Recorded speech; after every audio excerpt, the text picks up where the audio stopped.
क्या मेरी हंगेरी की टीआरसी जर्मनी की टीआरसी में कन्वर्ट हो सकती है, या पुर्तगाल की टीआरसी में कन्वर्ट हो सकती है, या पोलैंड की टीआरसी में कन्वर्ट हो सकती है? ये एक ऐसा सवाल है जो हमसे हमारे बहुत सारे सब्सक्राइबर्स ने पूछा है, और आज के इस वीडियो में मैं आपके सवाल का आंसर देने की कोशिश करूँगा।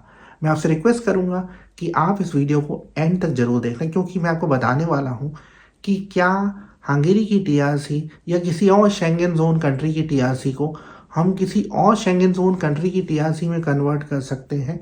अगर ये पॉसिबल है तो कैसे पॉसिबल है, और प्रोसेस क्या होता है। इससे पहले कि हम आगे बढ़े, मैं आपसे रिक्वेस्ट करूंगा कि आप हमारे यूट्यूब चैनल को सब्सक्राइब कर लीजिए, क्योंकि मेरा पर्पज़ है आपको 100% जेन्युइन इन्फॉर्मेशन देना।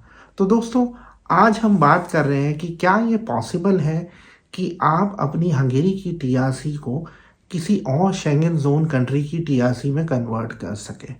अब देखिए, होता क्या है कि जब आप अपना हंगेरी का प्रोसेस करवाते हैं तो एजेंट्स आपको ये बोलते हैं कि हंगेरी के वर्क परमिट के बेसिस पे या हंगेरी के रेजिडेंस परमिट के बेसिस पे आप 28 और शेंगन जोन कंट्री में मूव हो सकते हैं।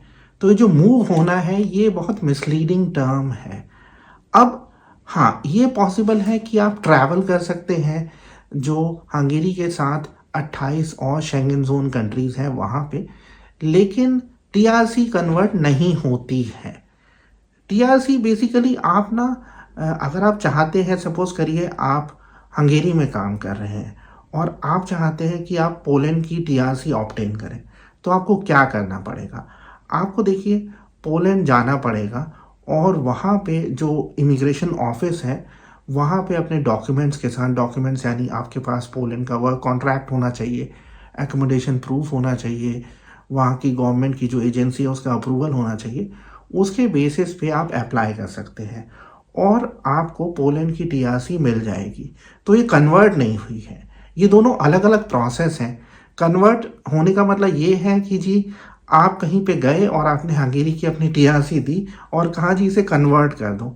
तो होता क्या है, अब जैसे सपोज करिए आप हंगेरी में हैं और आप चाहते हैं कि आपको जर्मनी की टीआरसी मिले, तो आपको जो चैनल है उसको फॉलो करना पड़ेगा। अब एक चैनल ये हो सकता है कि जो जर्मनी की एम्बेसी है बुडापेस्ट में, आप वहाँ पे जाएं और आप अपने डॉक्यूमेंट के बेसिस पे वीज़ा अप्लाई करें। तो आपको जर्मनी का डी वीज़ा मिलेगा, जिसके बेसिस पे आप जर्मनी जाएंगे और वहाँ पे आपको जर्मनी का रेजिडेंस परमिट कार्ड या टीआरसी कार्ड मिल जाएगा। तो ये चीज़ समझ लीजिए कि कन्वर्ट करना पॉसिबल नहीं है।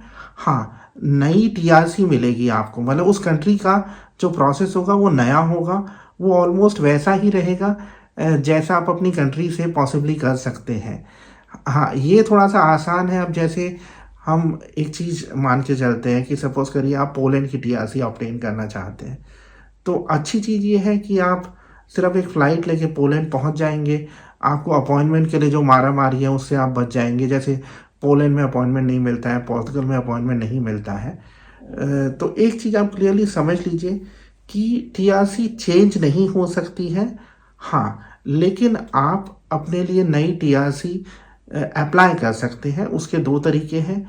एक तो है कि आप बेसिकली सपोज करिए रोमेनिया में है और आपको हंगेरी का टीआरसी ऑब्टेन करना है, तो उसमें प्रोसेस ये रहेगा कि रोमेनिया की जो कैपिटल है बुकारेस्ट, वहाँ पे आप जाएं और जो हंगेरियन एम्बेसी है वहाँ पे वीज़ा अप्लाई करें। आपको डी वीज़ा मिलेगा जिसकी वैलिडिटी 3 मंथ्स होगी, 30 डेज़ होगी, और आपको हंगेरी आके लोकल इमिग्रेशन ऑफिस से जो आपका रेजिडेंस परमिट कार्ड है वो मिल जाएगा।